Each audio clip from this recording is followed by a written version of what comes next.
రైతులకు బాసటగా నిలవాలన్నదే తమ ప్రభుత్వ లక్ష్యమని ఏపీ ఆర్థిక మంత్రి పయ్యావుల కేశవ్ స్పష్టం చేశారు. పంటలకు గిట్టుబాటు ధర కల్పించేందుకు ప్రయత్నిస్తున్నామని చెప్పారు. అనంతపురంలో నిర్వహించిన జాతీయ స్థాయి హార్టికల్చర్ కాన్క్లేవ్లో పయ్యావుల పాల్గొన్నారు.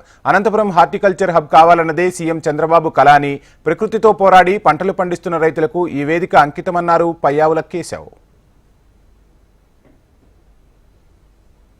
హార్టికల్చర్ హబ్ అనంతపూర్ కావాలి అన్నటువంటి ముఖ్యమంత్రి గారి ఆలోచనలే ఈ కార్యక్రమానికి ఇన్స్పిరేషన్.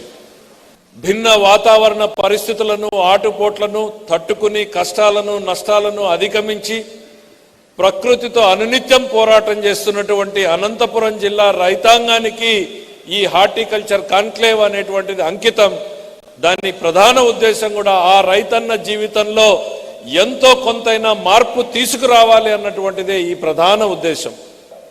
అనంతపురం జిల్లా రైతాంగానికి ఏ రకంగా బాసటగా నిలవాలి అనేటువంటిది ఈ ప్రభుత్వం యొక్క ముఖ్య ఉద్దేశం. 14కు 14 స్థానాలు అందించినటువంటి ఈ జిల్లా రైతుల రుణం తీర్చుకోవడమే మా ప్రధాన లక్ష్యం. రైతు కష్టాల్లో నిలబడి మేము మీ వెనకాల ఉన్నాము అని చెప్పేందుకే ఈరోజు ఈ కార్యక్రమాన్ని రూపొందించడం జరిగింది అనేటువంటి చెప్తా ఉన్నాం. ప్రభుత్వం వచ్చిన తర్వాత రైతు కష్టపడి పంట పండిస్తే సరిపోదు, ఆ పంటకి మార్కెటింగ్ రావాలి. పంటని నారు దగ్గర నుంచి కోత వరకు అనేక సమస్యలు ఉన్నాయి.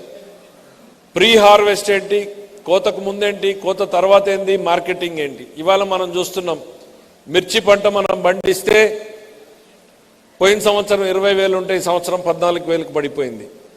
మరి అట్లానే అనేక పంటలు, దానిమ్మ కావచ్చు, లేకపోతే సీతాఫలం కావచ్చు, ఈ జిల్లాలో 24 పంటలు పండితే ధరల ఫ్లక్చుయేషన్ ఉంది.